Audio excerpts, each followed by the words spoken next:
Hello दोस्तों, आज के इस वीडियो में हम आईडीएफसी फर्स्ट बैंक के बारे में बिल्कुल डिटेल्स में बात करने वाले हैं कि क्या आपको आज के डेट में आईडीएफसी फर्स्ट बैंक में अपना एक रेगुलर सेविंग्स अकाउंट ओपन करवाना चाहिए या फिर नहीं ओपन करवाना चाहिए। तो वीडियो स्टार्ट करते हैं। देखो दोस्तों, यहाँ पर मैं आप लोगों को बता दूं, जैसा कि आपको पता है कि IDFC first bank private sector का बैंक है और भाई इनकी जो सर्विसेज है ना वो टॉप क्लास की होती है। यहाँ पर आपको गवर्नमेंट बैंकों जैसा अनुभव बिल्कुल भी देखने को नहीं मिलता है। इनका मोबाइल बैंकिंग एप्लीकेशंस काफी ज्यादा शानदार होता है। इवन अगर हम ब्रांच बिहेवियर को लेकर के बात करूं तो यहाँ पर अगर आप ब्रांच में जाते हो कोई काम करवाने के लिए तो भाई इनके कर्मचारी कस्टमर से काफी अच्छा रिस्पॉन्स करते हैं। दूसरी बात, अगर हम ब्रांचेस को लेकर के बात करें तो जैसा कि आपको पता है कि भाई आईडीएफसी फर्स्ट बैंक का ज्यादा ब्रांचेस नहीं है और जो ब्रांचेस है वो ज्यादातर करके अर्बन और मेट्रो सिटीज में है और सेमी अर्बन में है। यहाँ पर रूरल में काफी कम ब्रांचेस आपको देखने को मिलेगा। तो अगर आप रूरल में रहते हो, जैसे कि ग्रामीण लोकेशन पर रहते हो और वहां पर अगर आईडीएफसी फर्स्ट बैंक का ब्रांच नहीं है और आप ब्रांच के जरिए कैश डिपॉजिट, कैश विड्रॉवल वगैरह करना चाहते हो तो फिर इस केस में मैं आईडीएफसी फर्स्ट बैंक को बिल्कुल भी रिकमेंड नहीं करूंगा। इस केस में आप एसबीआई का रेगुलर सेविंग्स अकाउंट ओपन करवा सकते हो क्योंकि स्टेट बैंक ऑफ इंडिया का ब्रांचेस आपको हर एक सिटीज में देखने को मिल ही जाएगा। बाकी आप एचडीएफसी का भी ओपन करवा सकते हो और आईसीआईसीआई बैंक का भी आप ओपन करवा सकते हो। इनका भी ब्रांचेस आपको हर एक सिटीज में देखने को मिल जाएगा। इसके अलावा भाई सबसे अच्छी बात यह है कि अगर आप आईडीएफसी फर्स्ट बैंक में रेगुलर सेविंग्स अकाउंट ओपन करवाते हो ना तो यहाँ पर 3% से लेकर के 7% पर एनम तक का इंटरेस्ट रेट आपको देखने को मिल जाता है। यानी कि अगर आपके सेविंग्स अकाउंट में अप टू 5 लाख रुपए तक बैलेंस है तो फिर आपको यहाँ पर 3% पर एनम का इंटरेस्ट रेट देखने को मिलेगा। और अगर 5 लाख रुपए से अधिक है और 10 करोड़ से कम है तो फिर इस केस में आपको 7% पर एनम का इंटरेस्ट रेट देखने को मिलेगा। अब देखो, हर बैंकों में क्या होता है कि भाई यहाँ पर इंटरेस्ट रेट तो देते हैं लेकिन कोई कोई बैंक यहाँ पर आपको क्वार्टरली इंटरेस्ट रेट आपके अकाउंट में क्रेडिट करता है। लेकिन आईडीएफसी फर्स्ट बैंक की अगर मैं बात करूं तो आईडीएफसी फर्स्ट बैंक आपके सेविंग्स अकाउंट्स में भाई मंथली इंटरेस्ट रेट क्रेडिट करता है। तो ये सबसे अच्छी बात है कि यहाँ पर आपको मंथली इंटरेस्ट रेट देखने को मिल जाता है।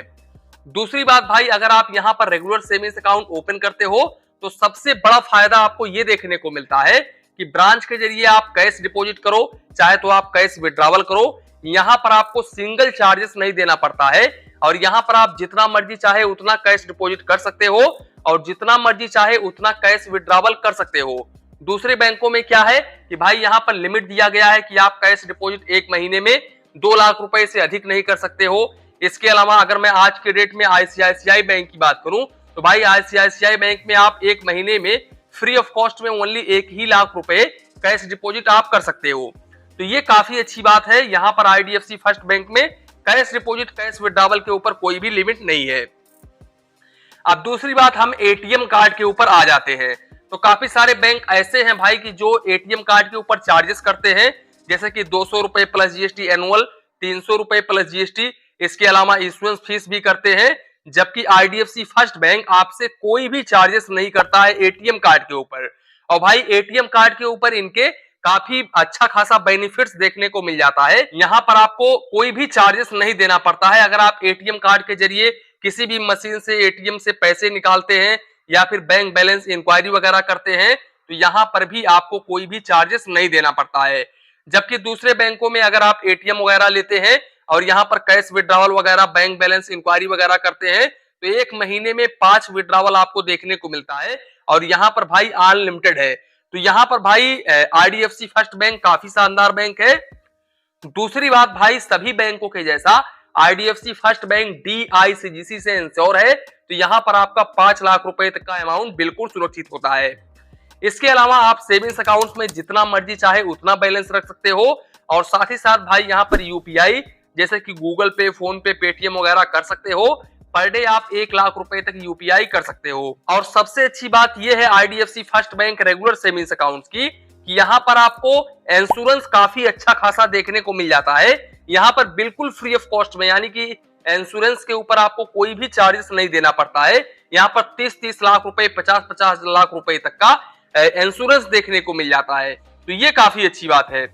इसके अलावा मैं आप लोगों को बता दूं, एसएमएस अलर्ट के ऊपर कोई भी चार्जेस नहीं देना पड़ता है और चेकबुक आप जितना मर्जी चाहे उतना ले सकते हो। दूसरे बैंकों में है कि भाई एक फाइनेंशियल ईयर में आप 20 पेज का चेकबुक फ्री ले सकते हो और किसी किसी बैंक में है एक फाइनेंशियल ईयर में आप यहाँ पर 25 पेज का चेकबुक ले सकते हो बिल्कुल फ्री ऑफ कॉस्ट में।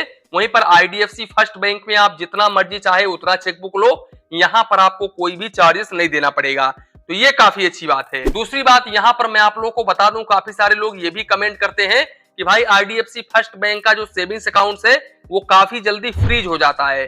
तो देखो भाई, यहाँ पर आप किसी भी बैंक में सेविंग्स अकाउंट ओपन करवाते हो, चाहे तो वो कोटक महिंद्रा बैंक हो, चाहे तो आईसीआईसीआई बैंक हो, चाहे तो वो एचडीएफसी बैंक हो, चाहे तो स्टेट बैंक ऑफ इंडिया हो, यहाँ पर आप किसी भी बैंक में अपना सेविंग्स अकाउंट ओपन करवाते हो और अगर आप कोई गलती कर देते हो जिसके कारण आपका सेविंग्स अकाउंट फ्रीज करना पड़े, तो यहाँ पर आपका सेविंग्स अकाउंट फ्रीज हो जाएगा। देखो भाई, यहाँ पर अगर आप अच्छे तरीके से अपना सेविंग्स अकाउंट मैनेज करते हो, आपका एड्रेस बिल्कुल सही है, इसके अलावा आप टैक्स वगैरह पे करते हो, साथ ही साथ आपने कोई लोन वगैरह डिफॉल्ट नहीं की हुई है, तो फिर इस केस में आपका सेविंग्स अकाउंट फ्रीज बिल्कुल भी नहीं होगा। इसके साथ साथ अगर आप ज्यादा ट्रांजेक्शंस कर देते हो, जैसे कि अगर आप टैक्स किसी और अमाउंट का दे रहे हो, यानी कि थोड़े मोड़े अमाउंट का दे रहे हो और आप ट्रांजेक्शंस काफी बड़े लेवल का कर रहे हो, तो जिससे ये बैंक को पता चलता है कि भाई आपकी इनकम ज्यादा है, तो वो इनकम टैक्स को रिपोर्ट करता है।